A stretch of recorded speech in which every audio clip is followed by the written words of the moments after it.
Every year for the last 5 or 6 years, I've made an annual trip to Death Valley National Park. On this trip, I decided to drive the 1,100 miles so as to avoid crowds and be totally self-sufficient living out of my car. I'm planning on revisiting some of the locations I have been to on previous trips. Photographing some of the same scenes is a good gauge for me to see how I've grown and changed as a photographer over the years. I also hope to explore some new areas of the park this year too. I hope you will join me on my Death Valley Winter Trip 2021.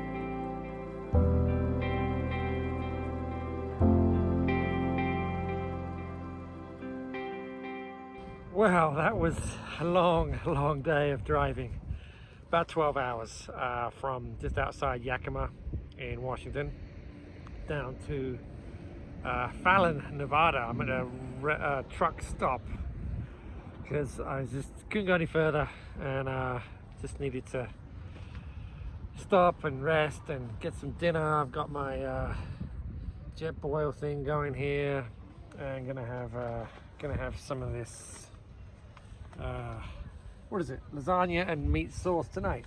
So, and I got my bed is all made up, ready to crawl into that. I slept in the car last night. It was 17 degrees and it actually wasn't too bad. I had a pretty good sleeping bag and I had a cover on top of that, but I did have to get up in the middle of the night to turn the car on for about 10 minutes just to reheat the shell of the inside of the car, you know, because it was starting to get a little bit cold, but it was fine. Got up this morning. It was really icy on the first 4 or 5 hours of driving, so that was quite tiring, and then it wasn't so bad once I got to Boise, then headed south. So I'm about 5 hours out of Stovepipe Wells, meeting a friend of mine, Rajesh, meeting him there tomorrow, and we're gonna try and get a shoot in tomorrow afternoon, so I'm really looking forward to that. So I'm gonna have some dinner, maybe read my book for a while, get an early night, and get up tomorrow pretty early. Probably I'm usually up at 4, so I should get into Death Valley by 9 or 10 o'clock tomorrow morning. So, all right, there's some cool clouds up there. See those? Look at that. It's interesting. Oops, there we go. There's a storm coming in tonight, but it should only be rain here. That's another reason I wanted to get this far down, is it's snow in the top end of Nevada, so winter storm warning, and I did not want to deal with that tomorrow. So anyway, time for some dinner.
Good afternoon, everybody.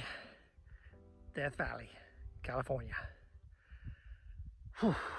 Big trip to get here. 1,000 miles or so, 1,100 miles, but so glad to be here. And I'm at one of my all-time favorite locations, the Mesquite Dunes, which I've shot many times before, and but I am always drawn to them. They're never quite the same. And today we have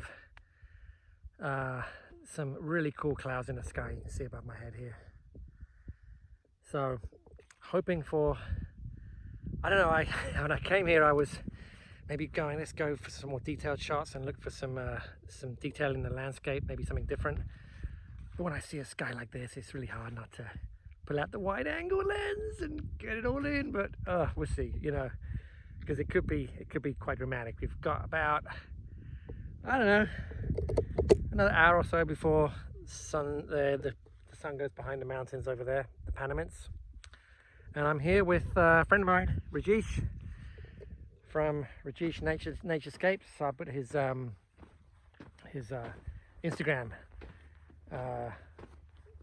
in the on the screen here so you can see it. He's a great photographer, and it's fun to go shooting with somebody. I don't do that very often at all. So he's up there ahead there getting a water break, and he just drove in from the Bay Area. So good to be out. So I'm gonna scout out a composition, try and focus on something more intimate. I've got my 70 to 200, and I've got my 16 to 35 lens. So I've got it all covered, I think. But it'd be nice to get something a little bit different. I've got many wide angle shots from this location over the years, and we'll see what the light does, and kind of react to the light. Anyway, hopefully you'll enjoy this, and we'll see what we get.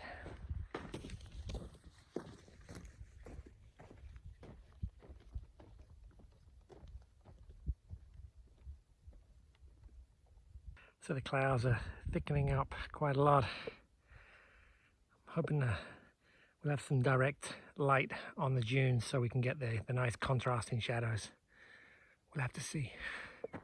There's a few breaks, but it's quite thick out west there. So there's a nice shot here maybe for tomorrow morning when the sun is coming in from this direction. A beautiful leading line up to the mountains there. It's not working right now, partly because the sun's behind me and it's blocked by the clouds and everything's just really flat, and these dunes just don't work when it's flat, when the light's flat like this. But if you get just a few minutes of sun coming through, and hopefully there's a couple of gaps up there, this place will come to life. So I'm gonna look for a composition, get set up, stick to it, which is always a good philosophy, and then wait for the light, because when it happens, it might not happen very long, and I don't want to miss it. And then if I can get a couple of good compositions, or maybe one, then I can wait for perhaps the sky to light up later, where it's perhaps less important to have good light. Can't get up these dunes. I'm not as young as I used to be, that's for sure. But check this out, and it's just so quiet.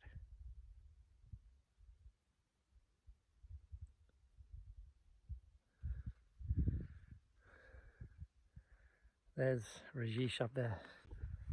So I've been out here many times before, and I thought I'd share a couple of tips here and there for dune photography, which you may or may not find helpful. I've done it on a couple of my other videos. I'll link them up top here, you can check them out, but they're worth mentioning again, and that is, firstly, be super conscious where you're walking, and you can obviously destroy a composition without even knowing it, so make sure you have a good look around, and I try not to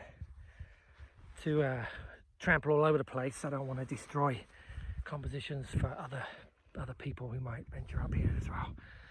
At least I try my best anyway. Obviously I have to walk somewhere, but right now I'm walking in Rajesh's footsteps to try and avoid too many footsteps all over the dunes. And my second tip, which it's a great one I think, and I'm guilty of this, and that is always make sure that you zip your bag up when you put it down. The amount of times I've taken a lens out or something and haven't zipped it up all the way, and the wind picks up, or you just slightly step near it, you can kick a bunch of sand into your bag, and that really sucks. So there you go. There's two. If I can think of any more, I'll let you know. But Two good ones right there. Well, I found my composition, and I'm gonna get down to, got my camera quite low to the ground. I've got my 70 to 200 lens on, and this is all dependent on light. If there's no light, it's not gonna work. But in the foreground, down, where are we? Down here, we've got some nice lines in the sand that take you up to this beautiful curve. That there looks great. That leads the eye to the peak at the top, and if we get any light, these parts of the dunes facing me should light up, so there'll be a nice contrast there, and then hopefully we'll get some light on the mountains at the back too. But as you can see right now, it's flat as a pancake. Doesn't look very good, but I'm ready to go. I'm gonna shoot this portrait vertical, and there we go. There's my composition set up there. So I'm going to focus one shot on the foreground, one on the middle, and one on the horizon, the mountain. So just wait for some light.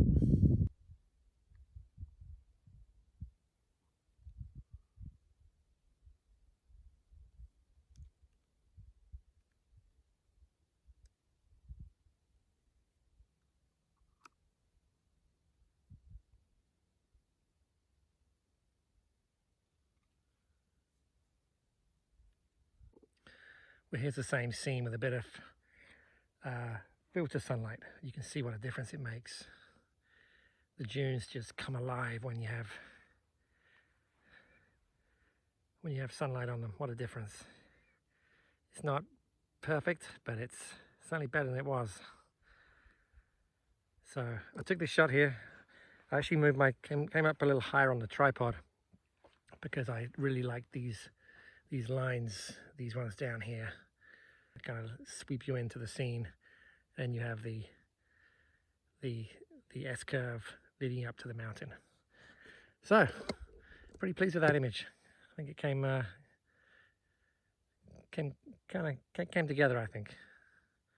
Not the best light, but not better than it was about 5 minutes ago, that's for sure.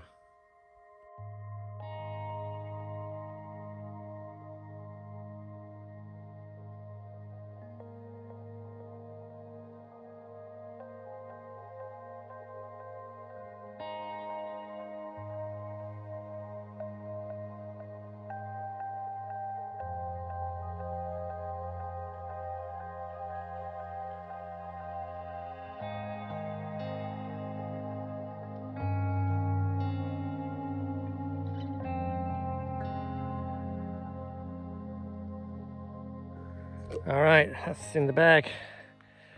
Now I'm gonna go and search for something else.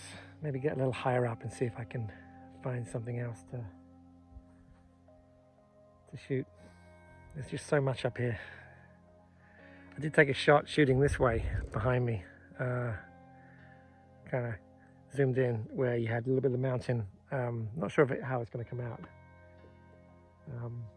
But I took it just to see. I might have to crop it and maybe turn it black and white and see how it comes out. But if it's any good, I'll put it up. You'll be able to see that one too.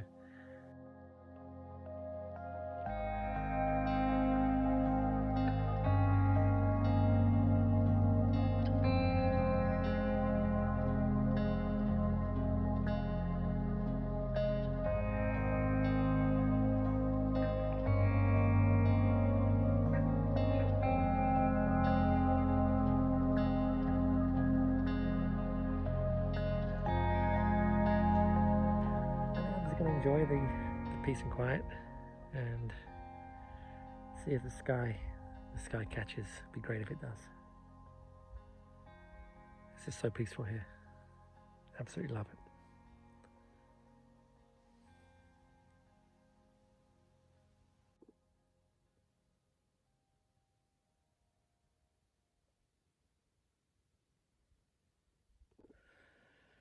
So I went for a square crop on this image that I really quite like. I'll just zoom in here so you can see. You have the peak of the sand dune there, and I've got the peak of the mountain right above it. So I like the way they sort of mirror each other I went black and white as well. I thought that just, I don't know, sort of leaning towards black and white these days, but it looks good in color as well. So it's another one I'll stick up so you can take a look at it. Let me know what you think. But I do like this image probably more than some of the other ones I've taken. I like the foreground and the background, and how they sort of nestle together quite well.